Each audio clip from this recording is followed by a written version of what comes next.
The notification popped up on my phone while I was grading papers at my kitchen table. A Facebook post from my cousin Jessica showing her trying on a pale pink bridesmaid dress with the caption, "So excited for Caroline's big day." My stomach dropped as I scrolled through the comments. Aunt Marie gushing about the venue, Uncle Robert asking about parking arrangements, my grandmother wondering if she needed special shoes for the outdoor ceremony, everyone discussing my sister's $450,000 wedding, everyone except me. I hadn't received an invitation. I hadn't even known the date was finalized. When I called my mother, her response was ice cold.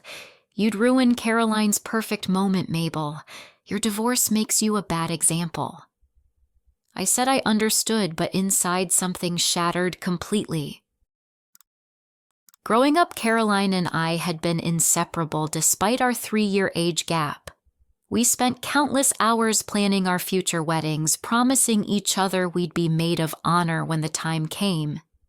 Caroline would describe her dream dress while I sketched flowers in the margins of my notebooks.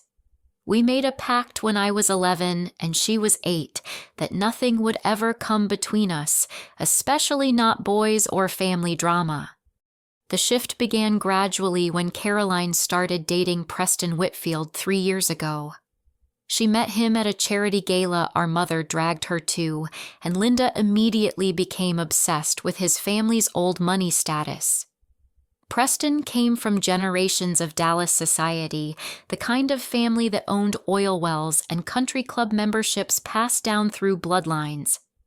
His surname appeared on hospital wings and university buildings throughout Texas.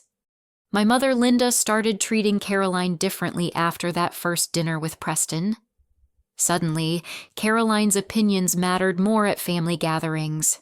Her career in marketing became sophisticated, while my teaching job became something Linda tolerated rather than celebrated. When Caroline moved into Preston's mansion in Highland Park, our weekly sister lunches turned into monthly obligations, then sporadic catch-ups when her schedule allowed. My own marriage to Jake had never impressed my mother. He was a good man who worked hard as an auto mechanic, but Linda constantly made subtle digs about his blue-collar background.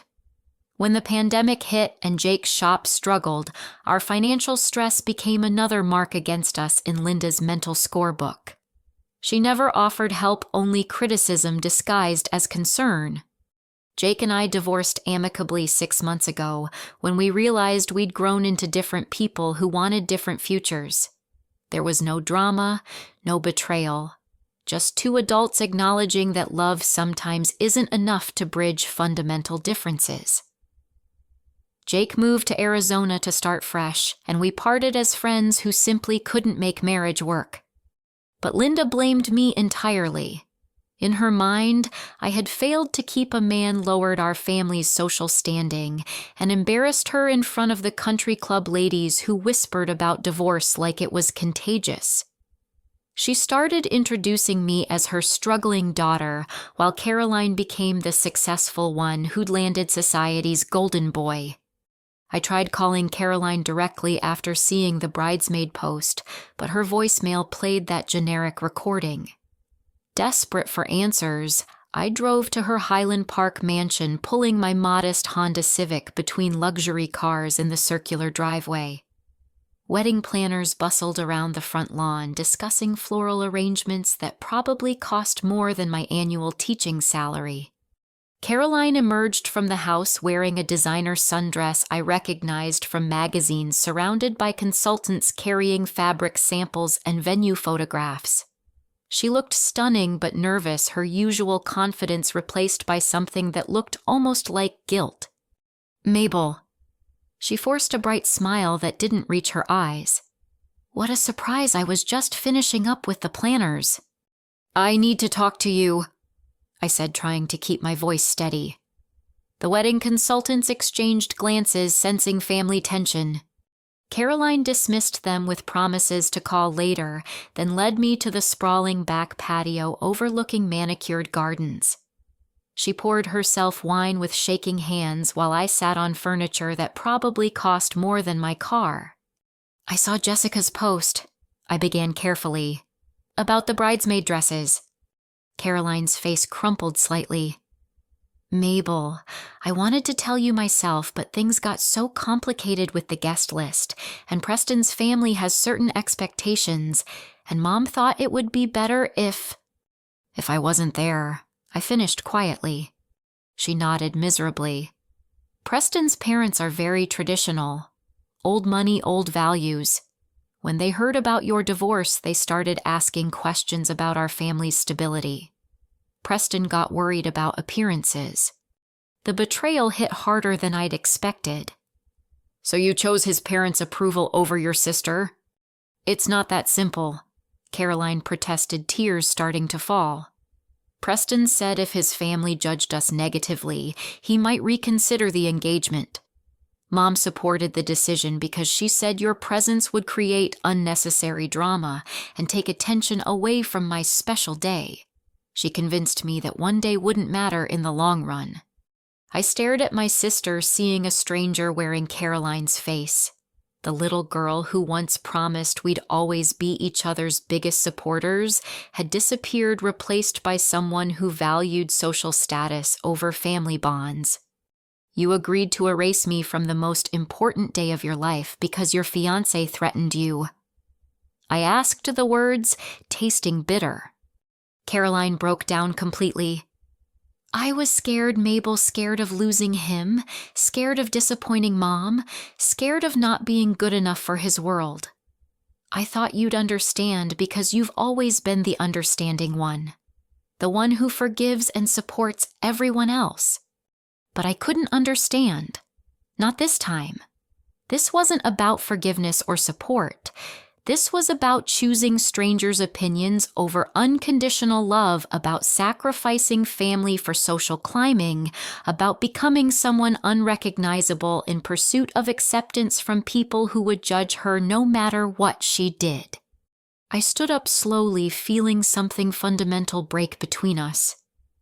I hope his family's approval keeps you warm at night, Caroline. I hope it fills the space where your sister used to be. As I walked away, I heard her calling my name, but I didn't turn back. Some wounds cut too deep for immediate healing, and this betrayal would require more than tears and explanations to repair. The drive home felt endless, my mind spinning with hurt and disbelief. I pulled into my apartment complex feeling numb, like I was moving through thick fog.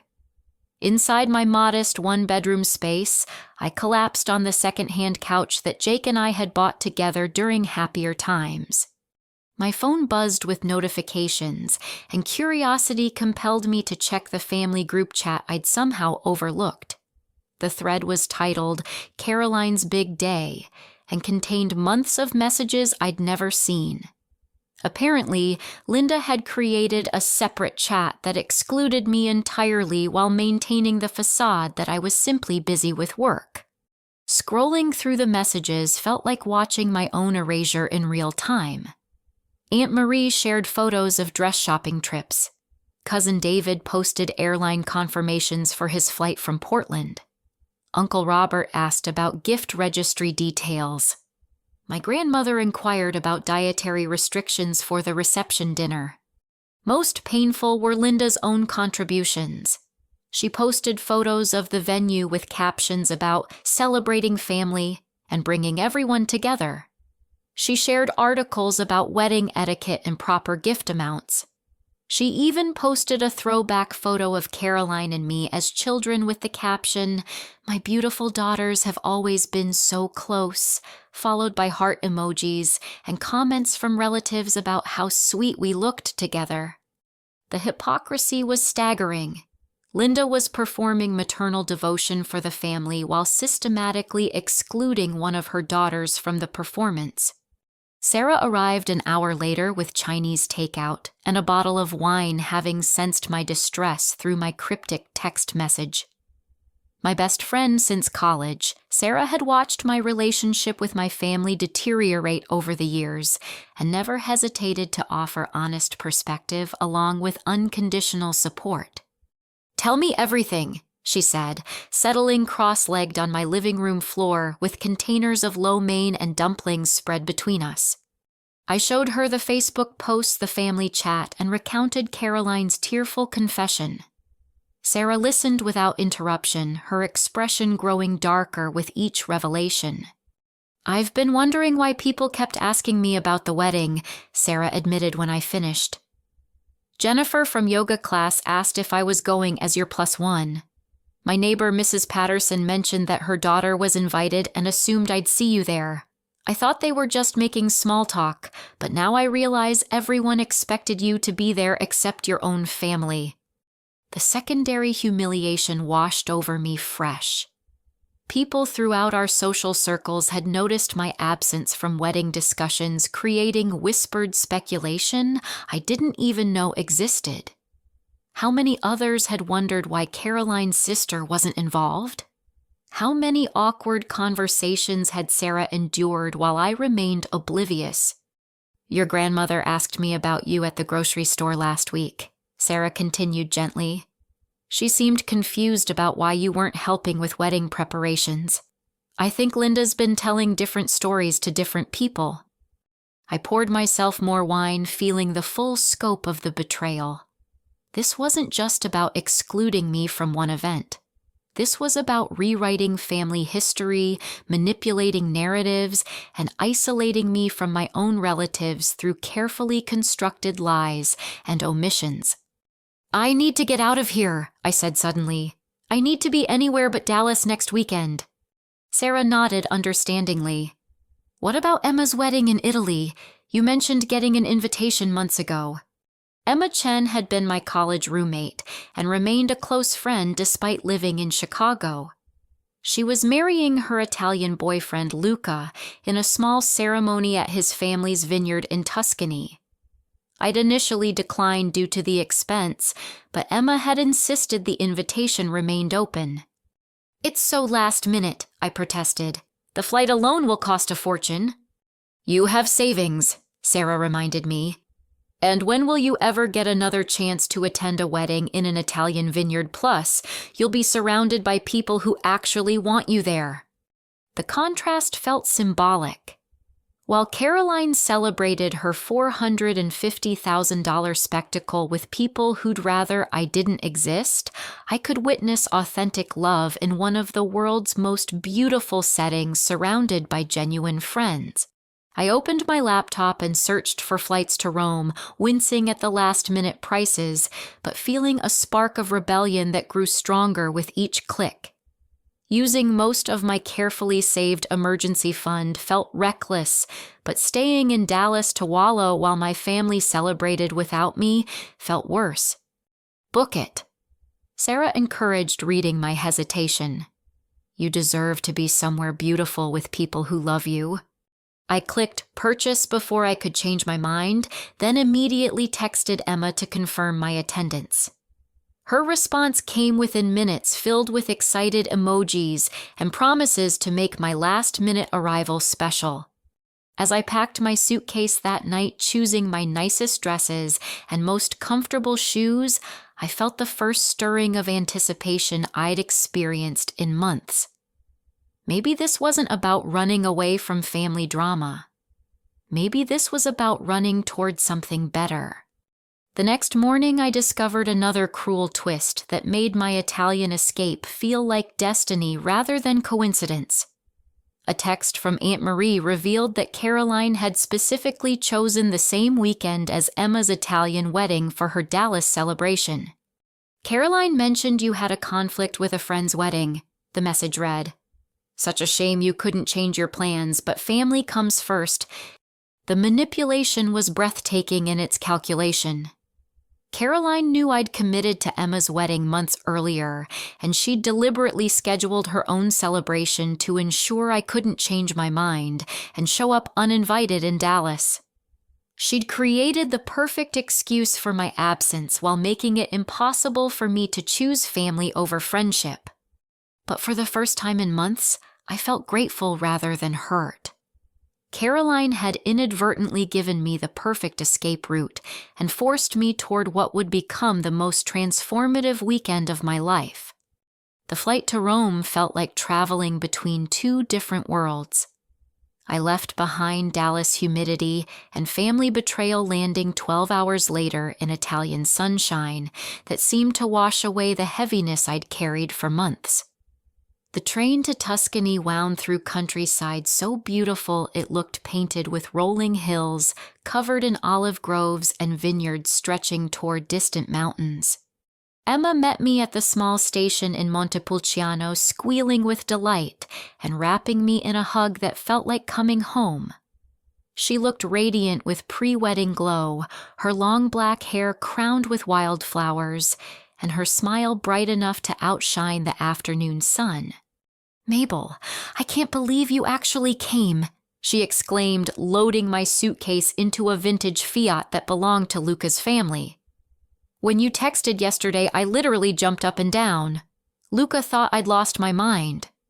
The drive to the vineyard took 20 minutes through winding country roads, lined with cypress trees and stone walls older than America itself. Emma chatted excitedly about last-minute preparations, guest arrivals, and her future in-laws who'd welcomed her like a beloved daughter, despite cultural and language differences.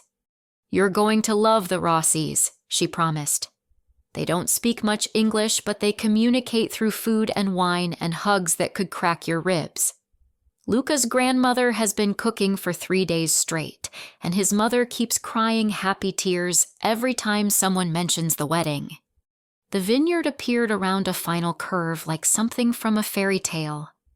Ancient stone buildings clustered around a central courtyard where grapevines created natural canopies over weathered wooden tables. Mountains provided a dramatic backdrop, while the late afternoon light turned everything golden and magical. Luca emerged from the main house tall and handsome with the kind of genuine warmth that immediately put strangers at ease. He greeted me in accented but perfect English, thanking me for traveling so far to celebrate with them, and insisting that I was family now simply by virtue of being Emma's chosen sister.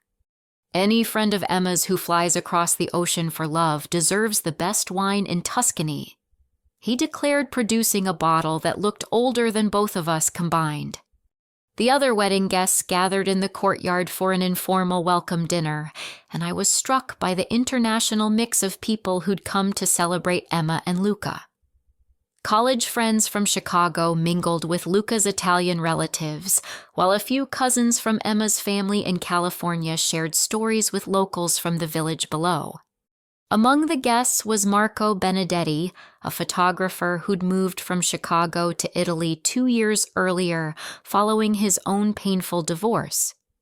He was handsome in a quiet way, with dark eyes that seemed to see everything and gentle hands that captured moments rather than posed shots. Emma introduced us while he documented the evening's natural interactions. "Marco's been amazing," Emma explained. "He's not just taking wedding photos, he's creating art that tells our love story." Marco smiled modestly while adjusting his camera settings. "Every couple has a unique story. My job is finding the authentic moments that reveal who they really are together." As the evening unfolded, I found myself relaxing in ways I hadn't experienced in years. The Rossi family treated me like beloved kin, despite meeting me hours earlier, ensuring my wine glass never emptied, and my plate overflowed with homemade pasta, fresh bread, and vegetables from their garden. Language barriers dissolved through laughter gestures and shared appreciation for the food and setting. Emma's other friends included Sarah, a teacher from Boston, and Michael, an architect from San Francisco who'd known Emma since high school. They welcomed me warmly into their conversations, and I realized how long it had been since I'd felt this natural acceptance from virtual strangers. During dinner, Emma pulled me aside with an unexpected request. "My college roommate canceled at the last minute due to a family emergency," she explained. Would you consider being a bridesmaid tomorrow? I know it's incredibly last minute, but you're one of my oldest friends, and having you here feels like a sign." The irony wasn't lost on me. While my own sister had excluded me from her wedding party, Emma was spontaneously inviting me into hers despite my last-minute arrival. The gesture felt like a gift from the universe, an opportunity to experience the joy and inclusion Caroline had denied me. "I'd be honored," I replied, feeling tears of gratitude rather than hurt for the first time in weeks. Emma led me to a room where bridesmaid dresses hung waiting. The lavender gown she offered was simple but elegant, flowing and feminine without being overly formal. When I tried it on, the color complemented my auburn hair and fair skin in ways that made me feel beautiful rather than just adequately dressed. "You look stunning," Emma said softly, "like you were always meant to be part of this celebration." That evening, I fell asleep in a guest room with windows open to Italian night sounds. Crickets chirped in the vineyards, while a gentle breeze carried scents of jasmine and herbs.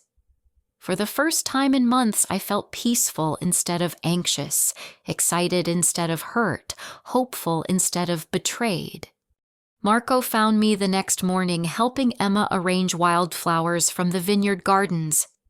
The early light was soft and golden, perfect for the informal photographs he took of the preparation process. Unlike typical wedding photography that felt staged and artificial, Marco captured genuine moments of friendship and joy. "You have natural elegance," he observed while photographing me braiding flowers into Emma's hair. "Very authentic and unguarded. Most people tense up around cameras, but you seem completely yourself." His comment surprised me. After months of feeling inadequate and unwanted, being seen as elegant and authentic felt revolutionary.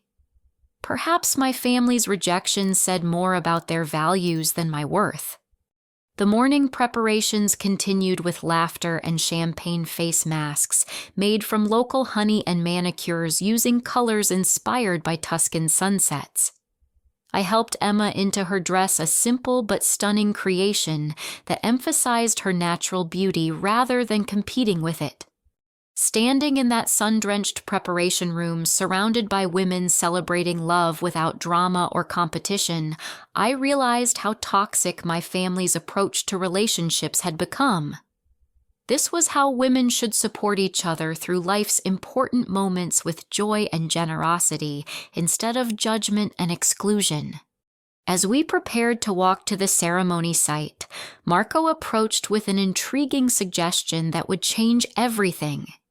"The light today is perfect, and this setting is extraordinary," he said thoughtfully. "After Emma's ceremony, would you be interested in some informal portraits? You seem to embody the joy and freedom this place represents, and I'd love to capture that authentic happiness." I agreed without hesitation, having no idea that decision would soon transform my life in ways I couldn't imagine. Sometimes the most significant moments begin with simple yes to unexpected opportunities. Emma's wedding ceremony took place in a natural amphitheater created by ancient olive trees overlooking the valley below. The setting was breathtakingly beautiful without any artificial decoration, as if nature itself had designed the perfect venue for celebrating love.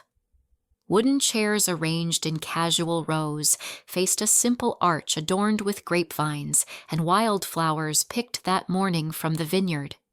As Emma's bridesmaid, I walked down the grass aisle ahead of her carrying a bouquet of lavender and white roses, while Italian musicians played acoustic guitar and violin. The guests smiled warmly as I passed, and I felt genuinely honored to participate in this celebration of authentic love, rather than social performance. When Emma appeared at the top of the aisle, escorted by both her parents, the gathered crowd released a collective sigh of appreciation. She looked radiant, but relaxed, glowing with happiness rather than wedding day stress. Luca's expression when he saw her was pure adoration, mixed with amazement that this beautiful woman had chosen to build a life with him. The ceremony was conducted in both English and Italian, with Luca's elderly grandmother serving as unofficial translator for family members who needed help following along. The vows were personal and heartfelt, focused on the couple's commitment to growing together through life's inevitable changes, rather than promising impossible perfection. I found myself crying during their exchange of rings, not from sadness about my own situation, but from genuine joy for two people who'd found real partnership. This was what Caroline could have had if she'd chosen love over social approval.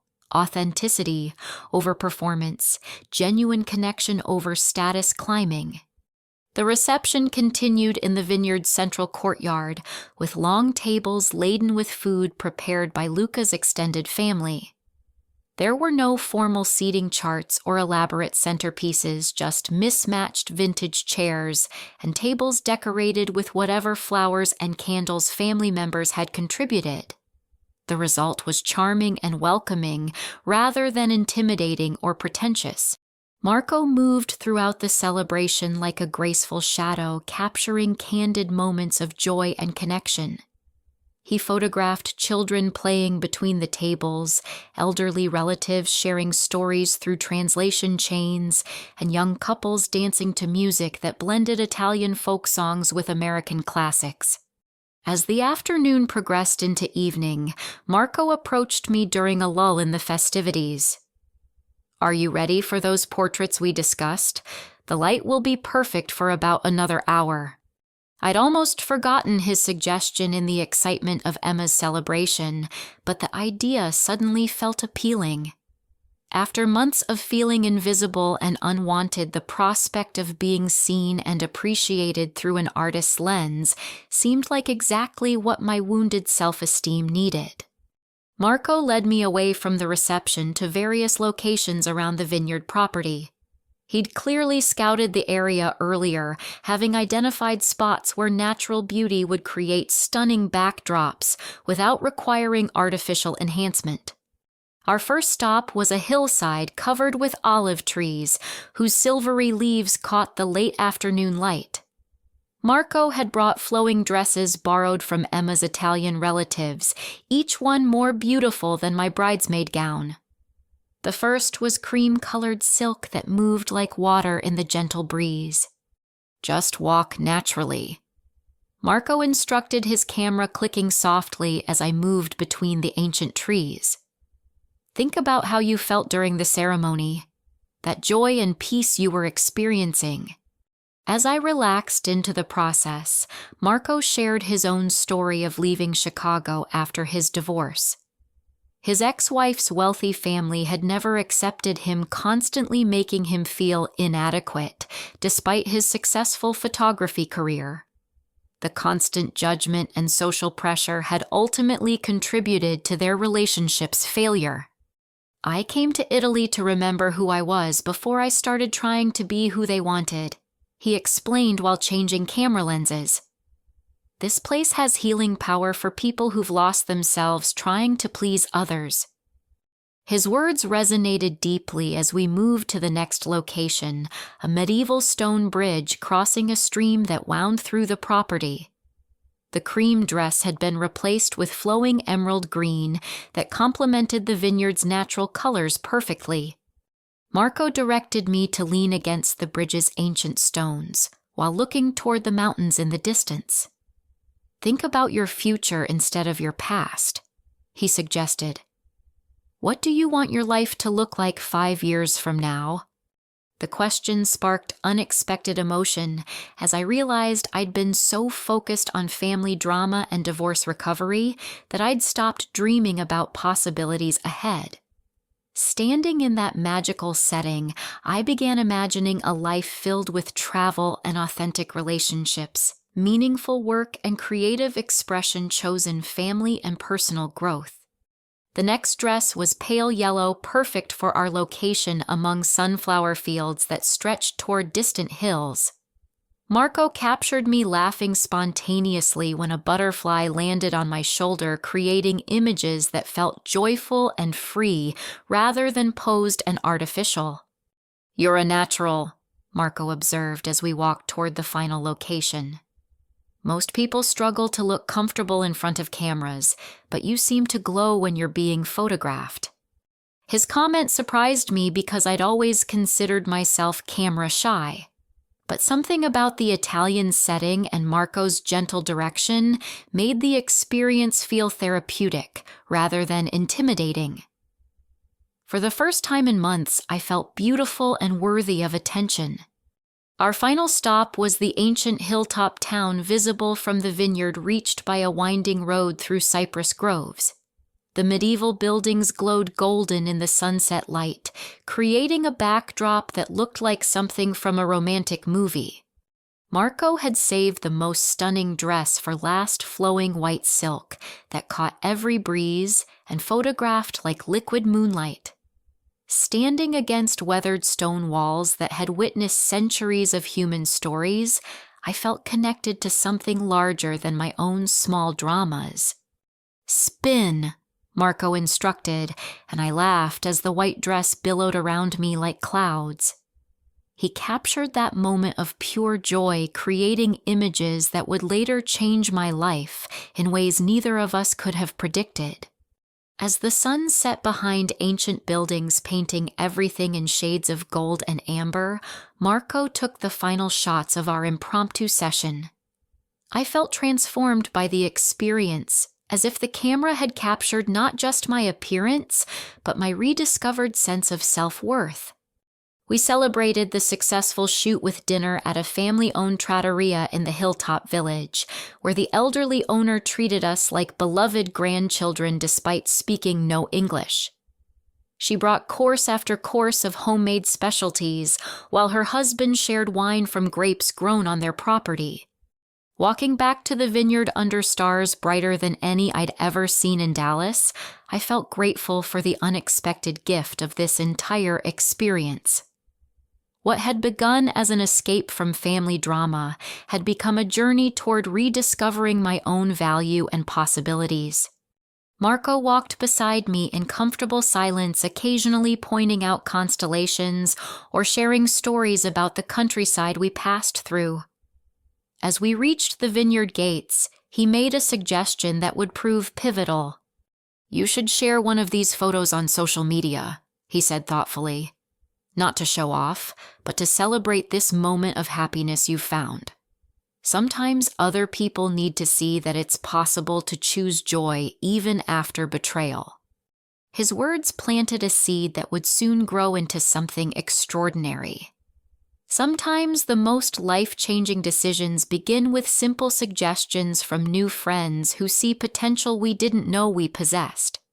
The next morning, as Emma and Luca departed for their honeymoon and other guests began their journeys home, I found myself reluctant to leave the magical bubble of acceptance and beauty I'd discovered in Tuscany. Marco had uploaded our photos to his laptop and invited me to choose favorites before my afternoon flight back to reality. Sitting in the vineyard's morning sunshine, scrolling through dozens of stunning images, I felt amazed by the transformation captured in each frame. The woman in these photographs looked confident and radiant, nothing like the excluded and diminished person who'd arrived just 3 days earlier. One image stood out above the others, me spinning in the white dress against the medieval stone backdrop, arms extended and face turned toward the sky in an expression of pure joy. The photo captured something indefinable but powerful, a moment of authentic happiness that seemed to glow from within. "This one," I said without hesitation. "This is who I want to remember being." Marco nodded approvingly. "That's my favorite too. You look completely free in that moment, like you're celebrating everything beautiful about life." As I prepared to leave for the airport, Emma hugged me goodbye with tears in her eyes. "Thank you for being here," she whispered. "Having you as my bridesmaid made everything perfect. Promise you'll visit us in Chicago soon." During the long journey home, I found myself thinking about Marco's suggestion to share the photo on social media. The idea felt both terrifying and appealing, like standing on the edge of a cliff before jumping into unknown waters. Back in my Dallas apartment surrounded by reminders of my ordinary life, the Italian experience already felt dreamlike and distant. But the photos on my phone proved it had really happened, that for 3 days, I'd been valued and celebrated and seen as beautiful. That evening, while Caroline's wedding reception was presumably happening across town, I made an impulsive decision that would change everything. I opened Instagram and selected the spinning photo, then crafted a caption that came straight from my heart. Sometimes the most beautiful chapters of our lives begin when others try to write us out of the story. This weekend, while some people were celebrating superficial spectacle, I found authentic joy in an Italian vineyard surrounded by chosen family who valued my presence instead of judging my circumstances. I learned that genuine love includes everyone, that real celebrations prioritize connection over performance, and that being excluded from the wrong table means you're free to find the right one. To everyone who's ever felt unwanted at family gatherings, your worth isn't determined by other people's guest lists. Sometimes the most magical experiences happen when we stop waiting for invitations and start creating our own adventures. I hesitated for several minutes before hitting post, knowing the message would inevitably reach my family and potentially create drama. But the photo and words felt too authentic to hide, too important to keep private. Within the first hour, the response was overwhelming. Friends from college liked and shared, immediately adding their own stories of family exclusion and eventual triumph in the comments. Former students found the post through my public teacher profile and shared it with their own families. Sarah reposted with a caption calling me the bravest person I know. By the second hour, strangers were finding the post through hashtags and location tags. Women shared stories of being excluded from weddings, family reunions, and holiday celebrations for reasons ranging from divorce to career choices to relationship status. The comments became a support network for people who'd experienced similar rejection and isolation. The viral momentum accelerated throughout the night. News accounts began featuring the post as an example of choosing authentic happiness over family drama.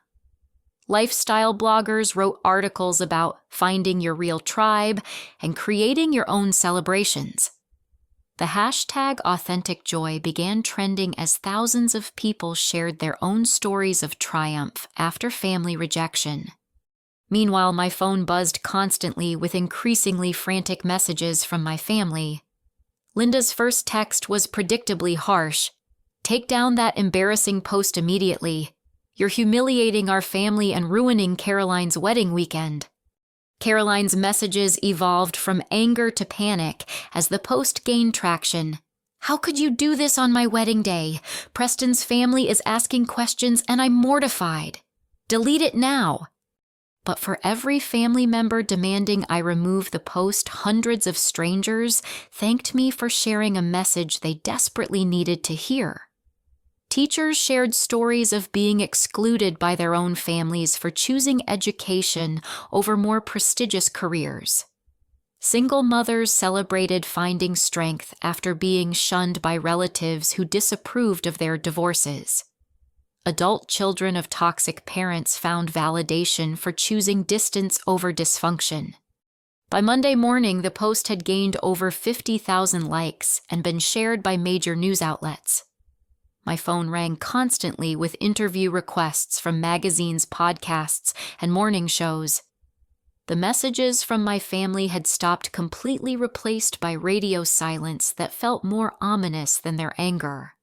The first major media opportunity came from Lifestyle Today magazine, which wanted to feature my story in their upcoming issue about redefining family in modern America.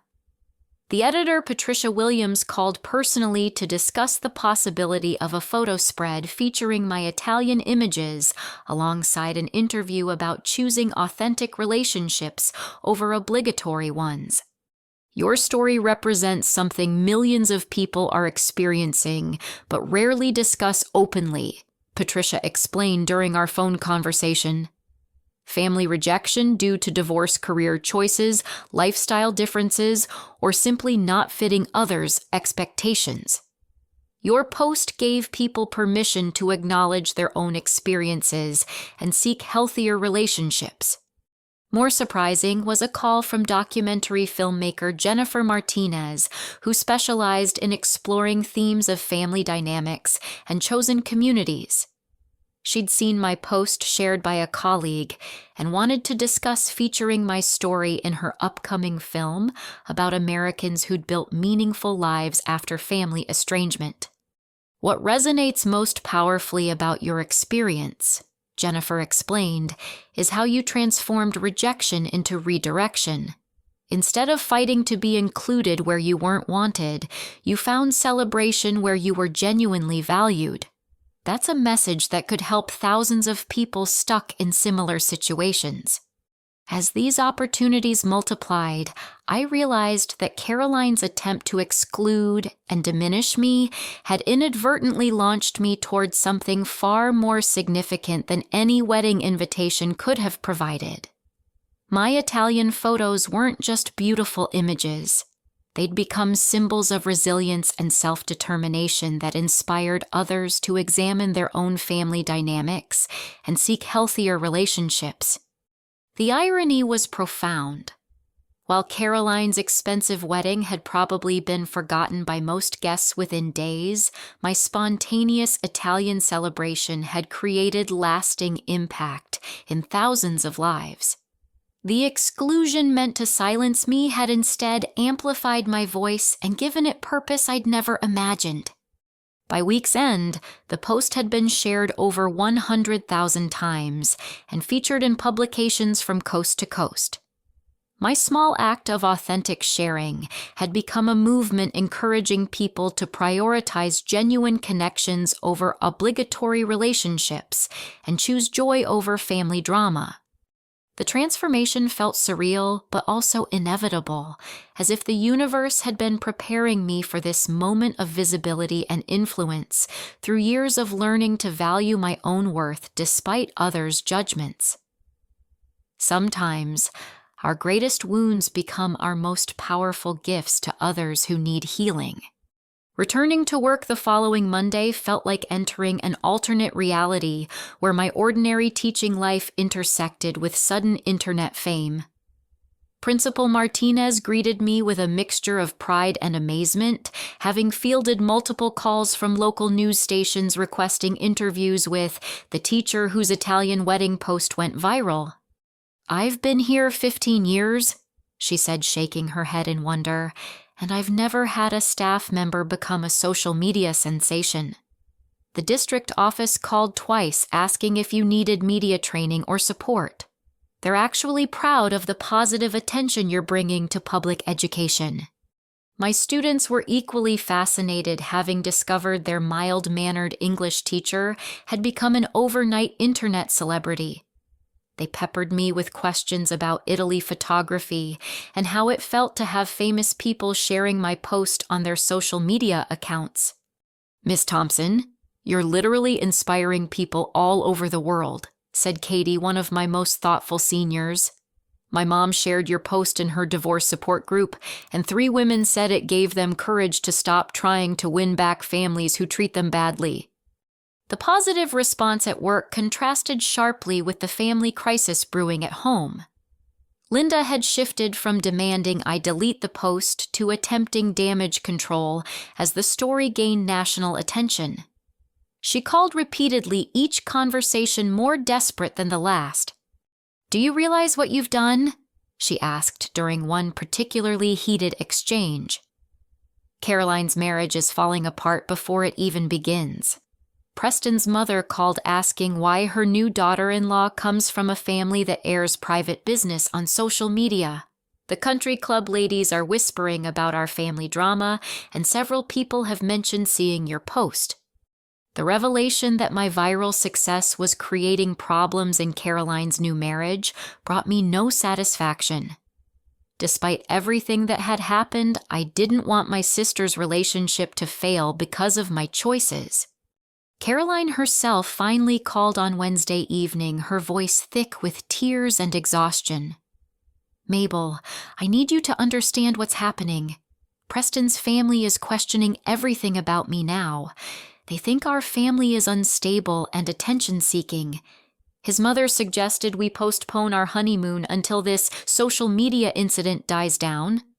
"I'm sorry your marriage is struggling," I replied carefully, "but my post wasn't about your wedding.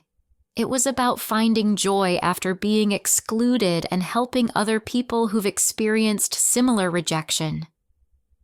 "But everyone knows it's about our family," Caroline protested. "The timing makes it obvious.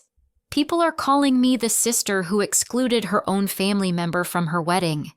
Some of Preston's friends are asking if I'm really the kind of person who would do that to my own sister." The irony was striking. Caroline was finally experiencing the consequences of her choices, facing judgment from the very social circles she'd tried so hard to impress. The wealthy community that had demanded my exclusion was now questioning her character for excluding me. "What do you want me to do?" I asked, though I already knew the answer. "Publicly explain that the post wasn't about my wedding," she begged. "Say it was about some other family situation or an old hurt that had nothing to do with recent events. Give me plausible deniability so I can save my marriage." But I couldn't and wouldn't lie to protect the very people who'd caused the pain in the first place. The post had resonated with so many people precisely because it was authentic and truthful. Retracting or revising my story would betray everyone who'd found courage and validation in my experience. "I won't lie about what happened," I said firmly. "If Preston's family has questions about your character, maybe you should answer them honestly, instead of asking me to provide cover stories." Caroline hung up in tears, and I didn't hear from her again for several days. The media attention continued growing throughout the week. The Lifestyle Today feature would run in their next issue, accompanied by professional photos Marco had taken during our Italian session. Jennifer Martinez flew to Dallas to conduct preliminary interviews for her documentary exploring themes of family loyalty versus personal authenticity. More significantly speaking, opportunities began materializing from unexpected sources. A women's conference in Austin invited me to keynote their event about redefining success after setbacks. A university's family studies program requested a guest lecture about navigating family estrangement in modern America.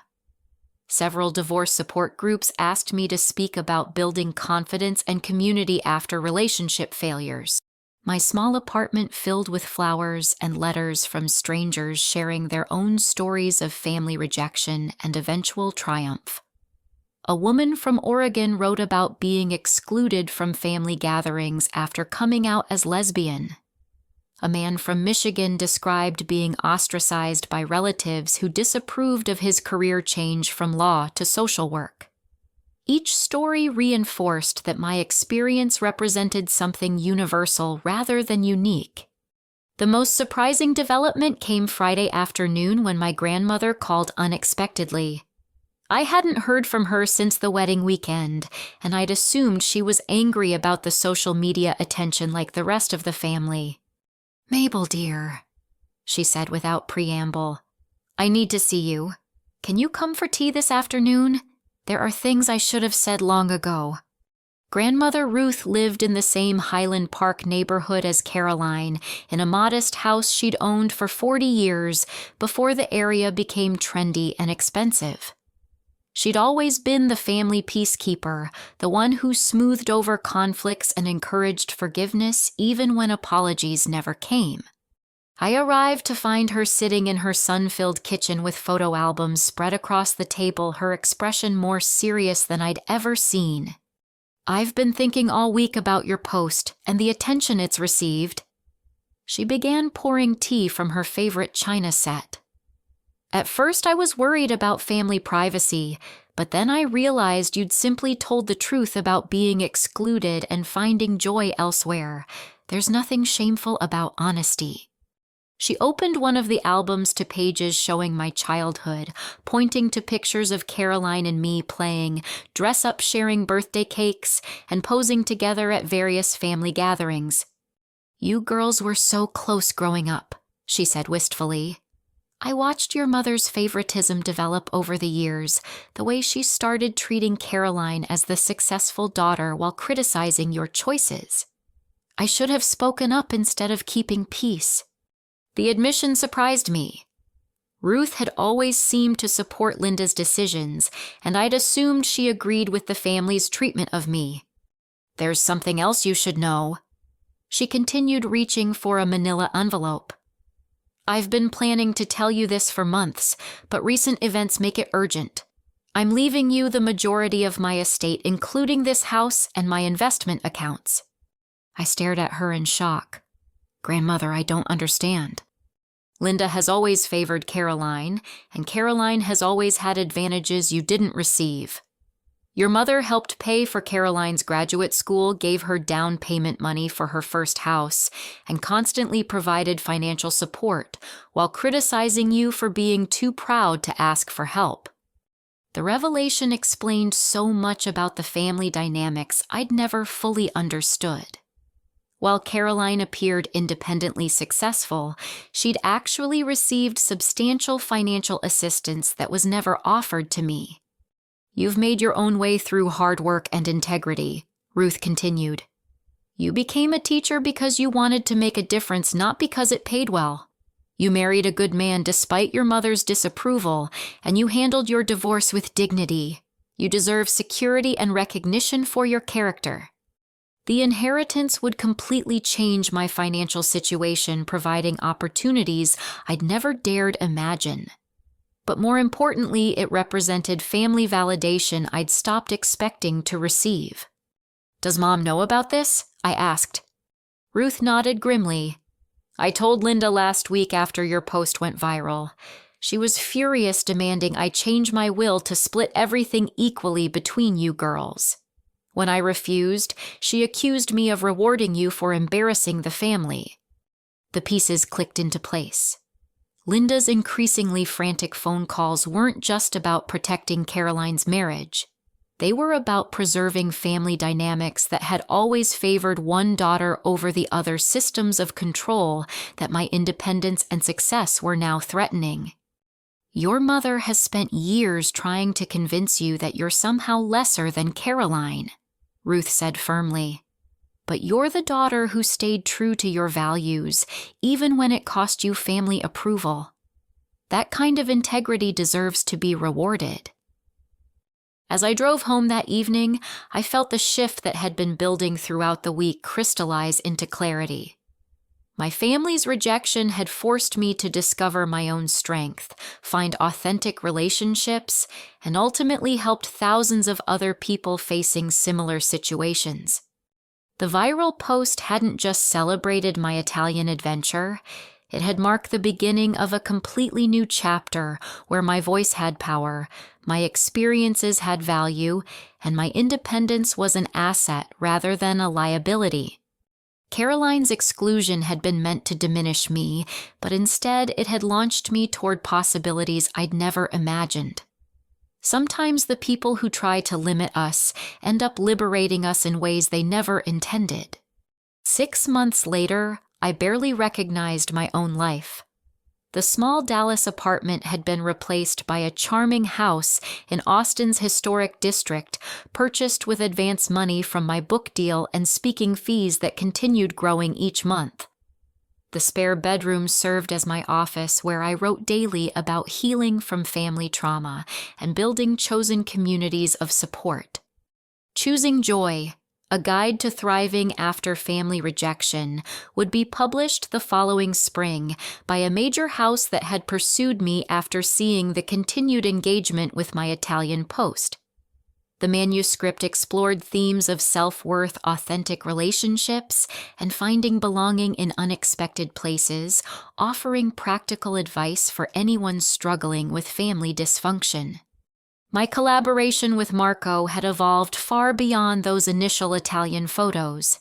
He'd moved to Austin to start fresh in America, and together we'd created Authentic Celebrations, a photography business specializing in documenting real joy rather than superficial perfection.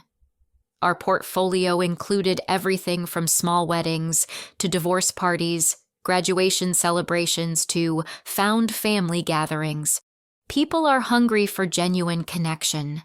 Marco observed while editing our latest shoot, a commitment ceremony for two women whose families had rejected them, but who'd built beautiful lives surrounded by chosen family.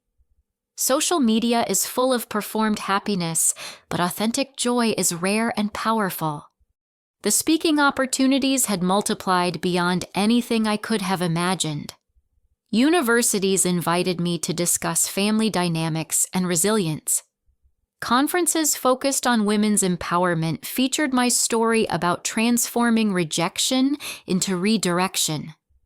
Divorce support groups across the country requested workshops on building confidence after relationship failures. Each speaking engagement reinforced that my experience represented something universal. Thousands of people carried wounds from family rejection, feeling isolated and ashamed about relationships that had failed or relatives who disapproved of their choices. My story gave them permission to seek healthier connections and prioritize their own well-being over others' approval. The scholarship fund I'd established at my former school now helped 20 students from difficult family situations pursue college education. Watching recipients graduate and build successful lives despite challenging backgrounds reminded me daily that our origins don't determine our destinations. Most surprisingly, my relationship with Caroline had slowly begun healing after months of careful distance and honest conversation.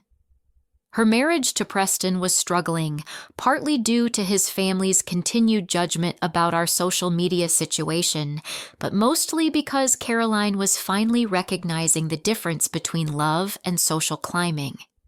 I spent so much energy trying to become someone Preston's family would approve of, she admitted during a tentative coffee meeting in February. I lost myself completely in the process. When you posted those Italian photos, I felt jealous because you looked genuinely happy while I felt trapped in a life that looked perfect but felt empty. Caroline was considering divorce herself, having realized that a marriage built on family approval rather than genuine connection was unlikely to survive real-world challenges. She'd started therapy to understand how our mother's favoritism had shaped her choices and damaged our sisterhood. "I'm ashamed that I excluded you from my wedding," she said with tears in her eyes. "I thought I was protecting my relationship, but I was really sacrificing my integrity for people who would never fully accept me anyway." Our healing process was gradual and complicated, requiring honest acknowledgement of years of hurt and manipulation. But seeing Caroline recognize her mistakes and work to become someone worthy of forgiveness gave me hope that our bond could eventually be rebuilt on more solid ground. Linda remained largely unchanged, defending her choices and expressing resentment about my success rather than pride in my accomplishments. She attended Caroline's therapy sessions reluctantly, more focused on preserving family image than examining her own behavior patterns that had created so much damage. "Some people never develop the capacity for self-reflection," my therapist observed during one of our sessions. "Your growth doesn't require their participation or approval. Ruth's inheritance had provided financial security that allowed me to take creative risks and support causes important to me. The Highland Park house would be sold eventually, with proceeds funding expanded scholarship programs and support groups for people navigating family estrangement. My personal life had found unexpected richness through chosen family relationships. Sarah remained my closest friend, but our circle had expanded to include Emma and Luca, who visited frequently from Chicago, and various colleagues from the speaking circuit who'd become genuine friends rather than professional contacts. Marco and I had developed a relationship that was slowly evolving from friendship into something deeper and more meaningful. Both of us had been wounded by previous marriages and were cautious about rushing into commitment, but our partnership in both business and personal life felt healthy and balanced in ways my relationship with Jake never had. "We're both building new lives from authentic foundations," Marco said during a recent evening walk through our Austin neighborhood. "No pretending to be someone we're not, no sacrificing integrity for acceptance." The documentary featuring my story had premiered at several film festivals, earning awards for its sensitive exploration of family dynamics and chosen communities. Jennifer Martinez had woven my experience together with several other people who'd thrived after family rejection, creating a powerful statement about resilience and self-determination. Looking back on that painful weekend when I discovered my exclusion from Caroline's wedding, I felt profound gratitude rather than lingering hurt. The rejection that had felt so devastating had actually been redirection toward opportunities and relationships far more valuable than anything I'd lost. The Italian photos still hung in my home office, reminding me daily that sometimes the most beautiful chapters begin when others try to write us out of the story. The woman spinning joyfully in that white dress had been discovering her own worth for the first time in years, setting in motion changes that would impact thousands of other people seeking similar liberation. My life had become living proof that being excluded from the wrong table means you're free to find the right one, that family isn't always about blood, but often about choice, and that authentic happiness is worth more than performed approval. The lesson I'd learned was simple but revolutionary. Our worth isn't determined by other people's guest lists, and sometimes the most magical experiences happen when we stop waiting for invitations and start creating our own adventures. As I finished writing the final chapter of my book that spring afternoon, Austin sunshine streaming through windows that looked out on a garden I'd planted myself, I realized how completely my life had been transformed by choosing authenticity over acceptance, courage over comfort, and hope over hurt. Sometimes the greatest gifts come disguised as rejection, and the most powerful stories begin with someone brave enough to say, "I understand," and then go create something beautiful anyway. Have you ever experienced being excluded from important family events that left you questioning your worth and place in your own family? How did you find the strength to rebuild your confidence and create meaningful relationships after feeling rejected by the people who were supposed to love you unconditionally? I'd love to hear your stories in the comments below about times when rejection led you toward better opportunities and more authentic connections. If this story resonated with your own experiences of family drama and finding strength after betrayal, please give it a like to show support for others going through similar situations. Don't forget to subscribe for more inspiring stories about overcoming adversity and building beautiful lives despite difficult circumstances, and share this with anyone who might need encouragement to choose their own happiness over others' approval. Thank you for joining me on this journey from heartbreak to healing, from exclusion to empowerment. Remember that your worth isn't measured by who includes you at their table, but by the love and joy you create when you build your own. wishing you the courage to choose authenticity over approval and the wisdom to recognize that sometimes the most magical adventures begin when we stop waiting for permission to be happy